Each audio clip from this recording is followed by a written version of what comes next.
Morning guys, for today's video po.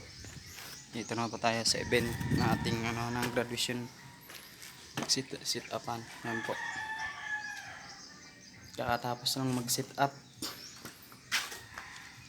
Ngayon po, ika 78 moving up graduation rites team henerasyon sa ng pagkakaisa kagabay sa bagong Pilipinas generation of unit partner for the New Philippines, April 14, 2025 at Barangay Santa Rosa Elementary School sa plaza po ito ginanap ngayon.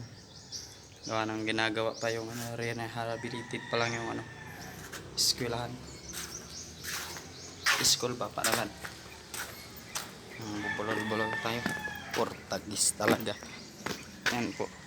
Sa ngayon po hindi pa pwede hindi pa puno ng upuan. Okay na, naka na tayo, naka-sit up na yan.